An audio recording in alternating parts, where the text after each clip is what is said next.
क्या आप जानते हैं रामायण का वो सबसे बड़ा संभव कार्य किसने संभव किया और कैसे एक वानर ने अपने अंदर के संदेह को जीतकर एक ऐसे लक्ष्य को पाया जो देवताओं के लिए भी दुष्कर था।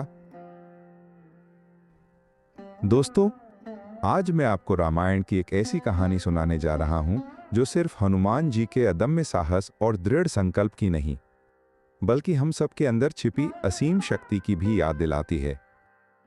ये कहानी हमें बताती है कि जब हम अपने भीतर की क्षमता को पहचानते हैं तो कोई भी बाधा हमें रोक नहीं सकती। माता सीता का हरण हो चुका था। भगवान राम और लक्ष्मण वानर सेना के साथ उन्हें खोजते हुए भारत के दक्षिणी छोर पर आ पहुंचे थे। सामने था अथाह विशाल समुद्र जिसकी लहरें आकाश को छूती प्रतीत होती थीं। लंका उस पार थी, लेकिन इस विकराल बाधा को पार करे कौन?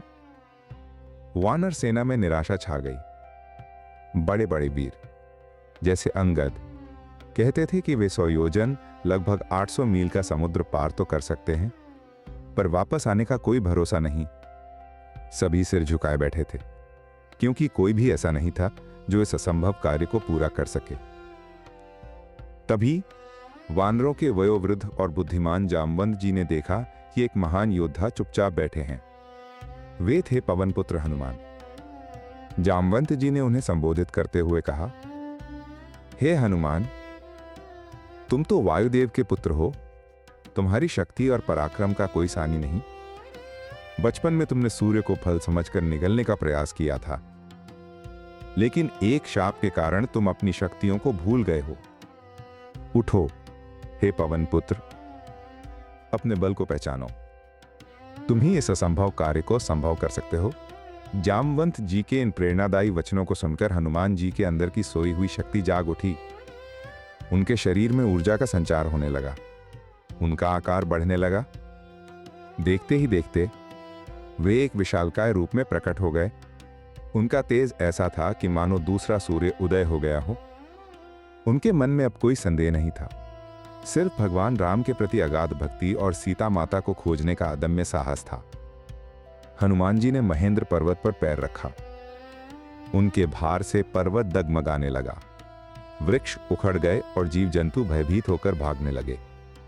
उन्होंने एक गहरी सांस ली और जय श्री राम का उद्घोष करते हुए एक अविश्वसनीय छलांग लगाई।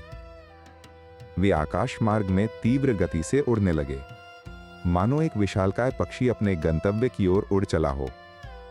समुद्र ने भी उनके मार्ग में बाधाएं खड़ी की। सबसे पहले मैनाक पर्वत समुद्र के भीतर से प्रकट हुआ और हनुमान जी को विश्राम करने का आग्रह किया। मैनाक, जो हनुमान जी के पिता वायुदेव का मित्र था, उनका आदर करना चाहता था। हनुमान जी ने मैनाक को प्रेम पूर्वक स्पर्श किया और बिना रुके आगे बढ़ गए, क्योंकि उनका लक्ष्य सर्वोच्च था। फिर एक राक्षसी सुरसा उनके मार्ग में आई। उसने हनुमान जी को निगलने का प्रयास किया। सुरसा ने अपना मुंह विशालकाय बनाया।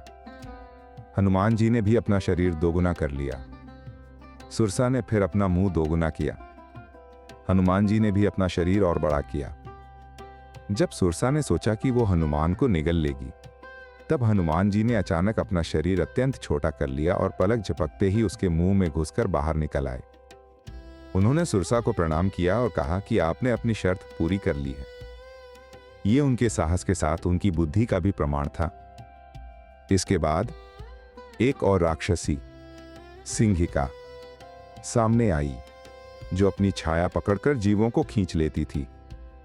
जैसे ही सिंहिका ने हनुमान जी की छाया पकड़ी, हनुमान जी ने बिना समय गंवाए उसके मुंह में प्रवेश किया और भीतर से ही अपने तीखे नाखूनों से उसका हृदय विदीर्ण कर दिया। अंततः सभी बाधाओं को पार करते हुए हनुमान जी ने अपनी अद्भुत उड़ान जारी रखी और लंका के तट पर जा पहुंचे। उन्होंने अपने विशालकाय रूप को फिर से छोटा कर लिया ताकि कोई उन्हें देख न सके और चुपचाप लंका में प्रवेश कर गए। यह उनके अदम्य साहस, असाधारण शक्ति और भगवान राम के प्रति उनकी अटल भक्ति का परिणाम था कि उन्होंने वो कार्य कर दिखाया जिसे करना किसी और के बस की बात नहीं थी। दोस्तों, इस कहानी से हमें ये सीख मिलती है कि हर व्यक्ति के भीतर अपार शक्ति और साहस छिपा होता है। कई बार हम अपनी क्षमताओं को भूल जाते हैं या बाहरी बाधाओं से डर जाते हैं, लेकिन जैसे जामवंत जी ने हनुमान जी को उनकी शक्ति याद दिलाई, वैसे ही हमें भी अपने अंदर के विश्वास को जगाना चाहिए। जब हम अपने लक्ष्य के प्रति समर्पित होते हैं और साहस के साथ आगे बढ़ते हैं, तो कोई भी समस्या हमें सफल होने से रोक नहीं सकती। अगर आपको ये कहानी अच्छी लगी तो लाइक करें, शेयर करें, कमेंट में बताएं कि आपको सबसे ज्यादा क्या अच्छा लगा। अगली कहानी का इंतजार करें। जय श्री राम।